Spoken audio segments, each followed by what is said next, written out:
मेरो त अब फर्दर राजनीति गर्ने हो भने म पार्टीबाट त मेरो बाटो बन्द भइसकेको अवस्था हो। फर्दर जाने भने कि स्वतन्त्र र कि मेरो साहबको पार्टीमा गएर जानुपर्छ, होइन भने सही छ। हिजो नखोलेसम्म चाहिँ नखोले हुन्थ्यो भन्ने थियो। खोलिसकेर यो फिडब्याक हेरेर चाहिँ एकदमै सही गर्नुभयो भन्ने लाग्छ मलाई। उहाँको पार्टीको नाम, चिन्हको नाम, उहाँको त्यो झन्डा नबनाउने कुराहरूदेखि लिएर अरू पार्टीभन्दा भिन्न छ क्या, होइन? मलाई पनि लाग्थ्यो हिजो एउटै डालोमा पुरानो पार्टीसँग नै हाम्रो मेरो साहबको पार्टी पनि गन्छ कि भन्ने लागेको थियो, तर होइन। फाल्टो तरिकाले त्यसलाई विश्लेषण गर्ने सक्ने क्षमता भएको जनताहरूमा क्षमता आइसकेको छ।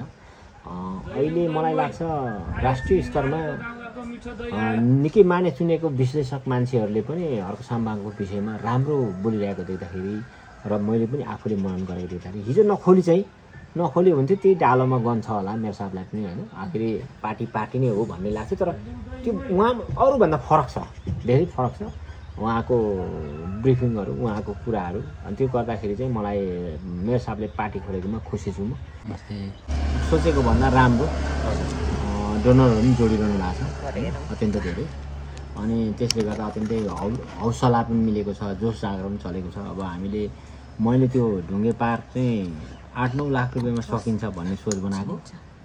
अहिले हामी एउटै संरचना 7-8 लाख 9 लाखको चाहिँ हामीले गरिरहेछौँ। त्यो मनकारी व्यक्तित्वहरूले दाताहरूले पठाइरहनु भएको पैसाहरूले हामी काम गर्दैछौँ।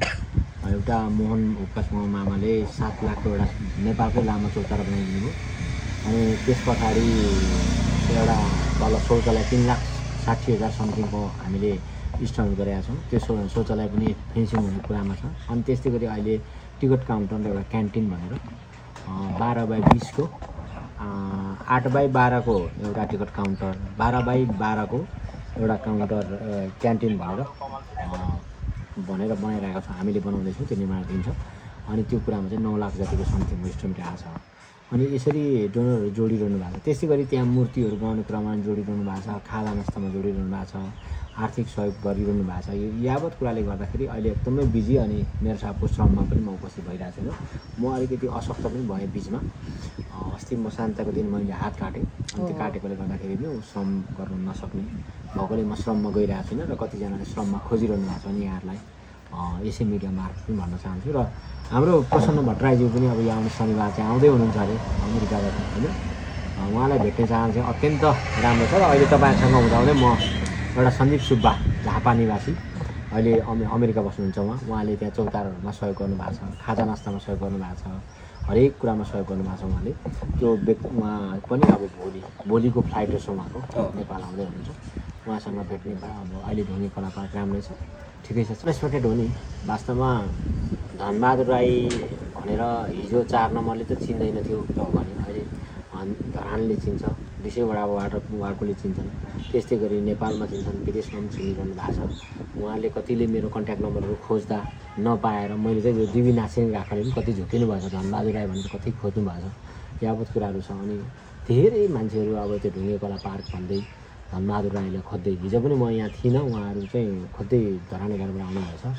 अनि चिसो पानीहरू छोडेर जानुभएको छ। उहाँसँग भेटेर फोटो खिच्ने इच्छा थियो भन्ने हुन्थ्यो। अनि अस्ति दमकबाट एकजना दाम्पत्य आउनुभएको थियो, उहाँले तपाईँ त मिडियामा त ठुलो जस्तो देखिन्छ, सानो भन्नुपर्छ भन्ने हुन्थ्यो क्या। मिडिया र रियल र फरक पर्छ नि त, फरक पर्छ। अब त्यस्तै हो। अनि उहाँहरूले त्यसरी भन्नुहुन्छ। अनि उहाँ चाहिँ एकदम आत्मीय भएर बोल्नुहुन्छ क्या, किनभने त्यो मिडिया मार्फत उहाँले हेरिरहनु भएको छ, हामीले काम गरेको, बोलेको, हिँडेको सबै कुरा देखिरहनु भएको छ नि त। अनि त्यो भएर उहाँहरू चाहिँ आत्मीय हुन्छ, हामीलाई चाहिँ नयाँ नौलो लाग्छ। अनि अब नबोल्दा पनि ओहो यो मान्छे पनि घमण्ड रहेछ भन्ने खालको हुन्छ कि भन्ने पनि लाग्छ। अनि उहाँले बोलाइहाल्नु भने हो त भनेर भन्छु।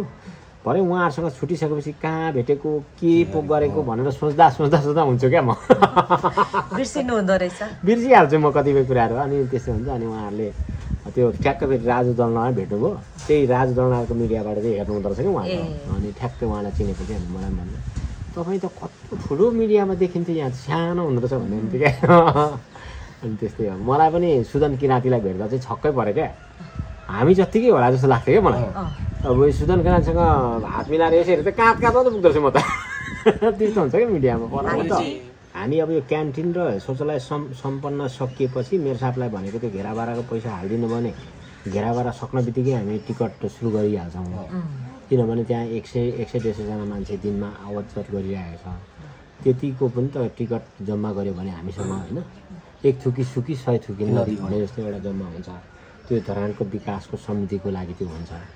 एउटा त्यसले आय आर्जन दिन थाल्छ।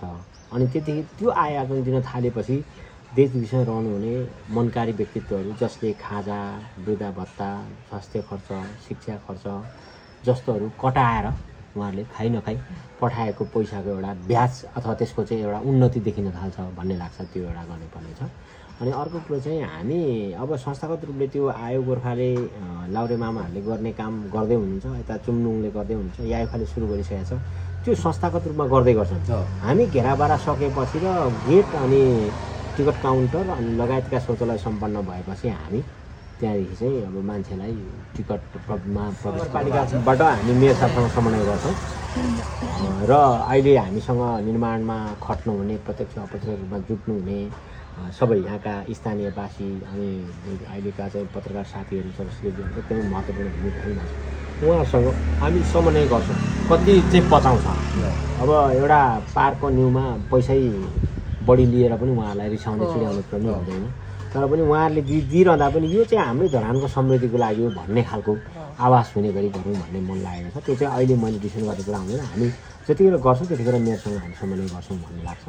र मलाई किन पनि हतारिएको भन्दा हाम्रो समय पनि बितिसकेको छ, टाइम आउट भइसकेको छ। अब यही कुरामा मात्रै अल्झिरहने समय पनि छैन हामीसँग, अरू कामहरू पनि छ भन्ने हिसाबले नै अब लागेको छौँ। र त्यसरी लागिरहँदा हाम्रो हतार र आतुरीसँगै डोनर मान्छेहरू, आर्थिक सहयोग गर्ने मान्छेहरू पनि एकदमै आतुरी गर्नु भएको छ। त्यसको लागि चाहिँ अत्यन्त यो ढुङ्गे पार्क पूर्ण रूपमा भइसकेर यो सूर्य मन्दिरले पूर्णता पायो भने मलाई लाग्छ संस्कृति पार्क गएको मान्छे यहाँ नआइकन जाँदैन, फर्किँदैन भन्ने लाग्छ मलाई। त्यसो हुनाले यसले ठुलो टेवा पुग्छ। अहिले पनि कति मिडियाहरू हेरेर आइरहनु भएको छ नि त मान्छेहरू, हेरेर आइरहनु भएको छ। त्यो चाहिँ अलिकति भिन्नै थिम बोकेको पार्क छ। यसले चाहिँ लङ लास्टिङ पनि लिन्छ। यो चाहिँ सही गर्नुभएछ भन्ने कुराहरू पनि धेरै छ। त्यसो हुँदाखेरि हामीलाई हौसला त्यसो कुरा पनि मिलेको हो। त्यो तरिकाले गर्दाखेरि भोलि धरान 4मा किन जाने भन्दा ढुङ्गे पार्क हेर्न जाने, सूर्य मन्दिर हेर्न जाने, ज्येष्ठ पार्कमा एक्सर्साइज गर्न जाने भन्ने हिसाबले मान्छे हिजो 2 वर्ष अगाडिको तुलनामा अहिले धेरै मान्छेको चाहिँ आवाजात सुरु भइसकेको छ। जसले गर्दा टेम्पोमा आउँछन्, टेम्पोमा मान्छेहरूले काम पाएछन्। जस्तो संस्कृति पार्कमा अहिले के गर्यो भन्छ नि विरोधको लागि, तर मान्छेले त्यहाँ हरेक मान्छेले जीविका चलाइरहेको छ, रोजगार पाएको छ त्यहाँ होइन। सबैजनाले त्यो अप्रत्यक्ष रूपमा प्रत्यक्ष रूपमा त्यो भयो। अब त्यो मान्छेहरूले पानी खान्छन्, नास्ता खान्छन्, एकछिन रेस्ट गर्छन्, के गर्छन् होइन। त्यो सबै चाहिँ करेन्सी चाहिँ ओहोरदोहोर भइरहेको अवस्था छ। त्यसले गर्दा धेरै राम्रो भएको छ। अब यसले धरान 4लाई केही एउटा सिनारी दिन्छ भने सही छ। हिजो नखोलेसम्म चाहिँ नखोले हुन्थ्यो भन्ने थियो। खोलिसकेर यो फिडब्याक हेर्दा चाहिँ एकदमै सही गर्नुभयो भन्ने लाग्छ मलाई। उहाँको पार्टीको नाम, चिन्हको नाम, उहाँको त्यो झन्डा नबनाउने कुराहरूदेखि लिएर अरू पार्टीभन्दा भिन्न छ क्या होइन। मलाई पनि लाग्थ्यो हिजो एउटै डालोमा पुरानो पार्टीसँग नै हाम्रो मेयर साहबको पार्टी पनि गन्छ कि भन्ने लागेको थियो। तर होइन, फाल्टो तरिकाले त्यसलाई विश्लेषण गर्ने सक्ने क्षमता भएको जनताहरूमा क्षमता आइसकेको छ।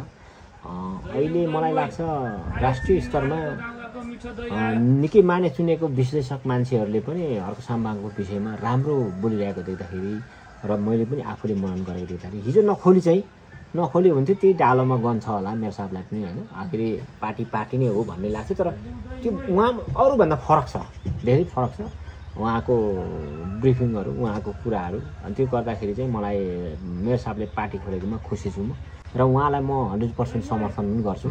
अब फर्दर राजनीति गर्ने हो भने म पार्टीबाट त मेरो बाटो बन्द भइसकेको अवस्था हो। फर्दर जाने भने कि स्वतन्त्र र कि मेयर साहबको पार्टीमा गएर जानुपर्छ, होइन भने आम नागरिक हुने हो। मसँग त विकल्प छैन। जनताले अगाडि बढ भन्ने जनादेश दिन्छ भने त म त स्वतन्त्र भएर जानुपर्ने स्थिति छ। त्यसो हुँदाखेरि मेरो राजनीतिक करियर त नबढाउनै भन्ने छ। त्यही पनि जनताले त्यो भनिरहँदाखेरि, त्यो गरिरहँदाखेरि उहाँहरूको आशा अपेक्षालाई नमार्नको लागि चाहिँ मेरो एउटै उपाय हुन्छ।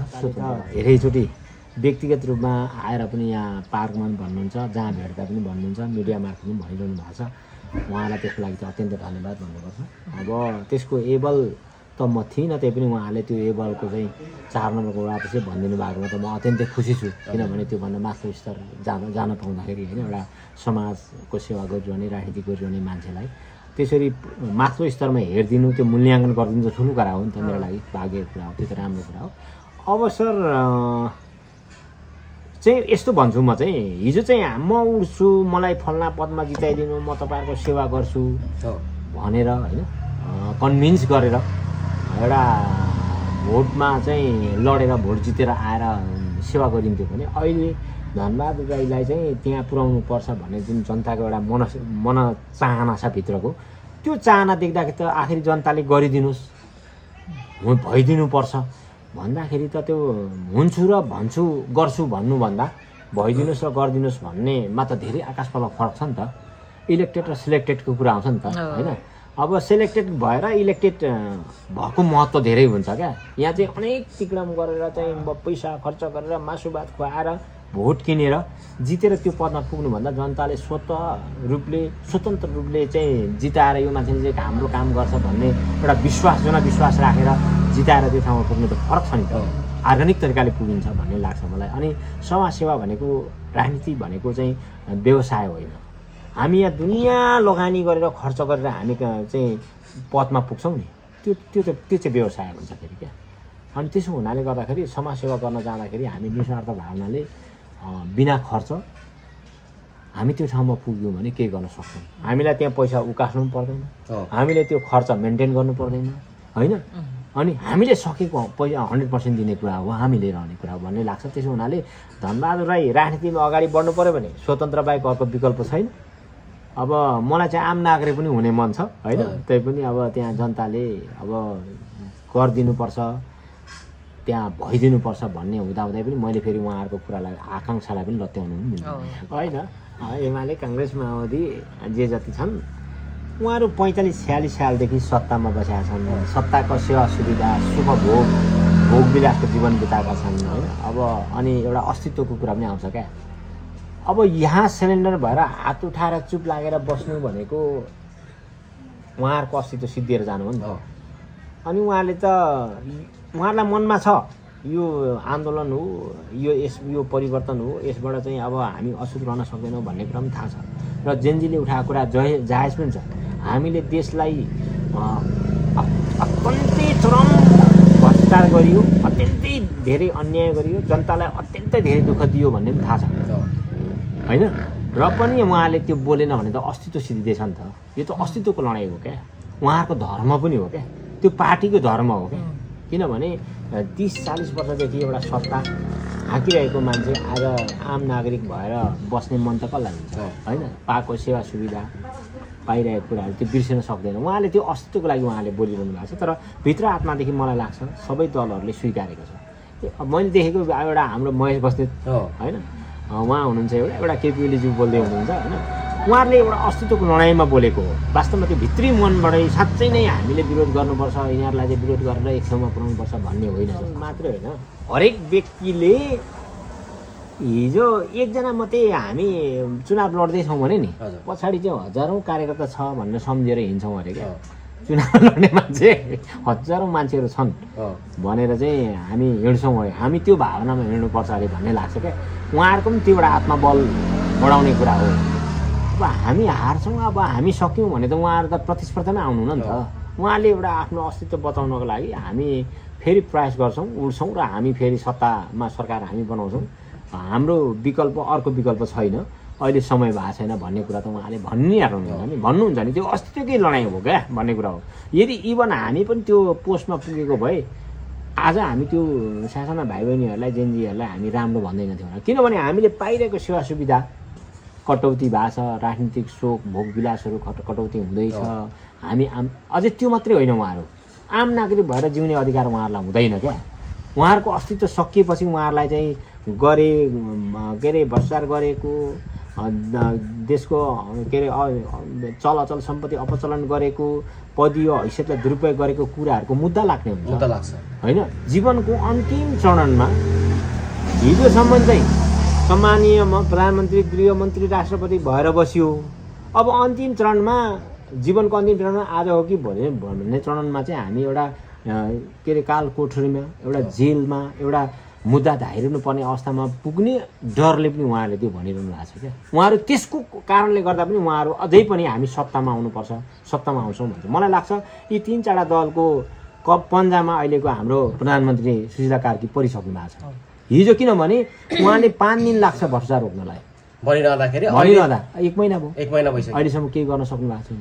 हिजोसम्म के अरे जेएनजीले गरेको मागहरू सबै जायज छ, त्यो सबै सम्बोधन गर्नुपर्छ भनिरहेको। अहिले के भन्दैछ उहाँले, जेएनजीले मागेको एजेन्डाहरू प्रस्तावहरू देशको लागि उपयुक्त छैन भनेर किन भन्दैछ? आफू चाहिँ त्यही जेएनजीले दिएको आन्दोलनको एजेन्डाबाट प्रधानमन्त्री बन्ने र जेएनजीको माग चाहिँ नाजायज छ भन्ने कसरी अधिकार दियो उहाँलाई? त्यो हिसाबले गर्दाखेरि चाहिँ अहिलेको चाहिँ बालेन शाह भयो, अहिलेको चाहिँ सुशीला कार्कीज्यू भयो, अहिलेको जति पनि मन्त्रीमण्डलमा छन् उहाँहरू त पुराना दलको कब्जामा आइसकेको जस्तो लाग्छ मलाई होइन।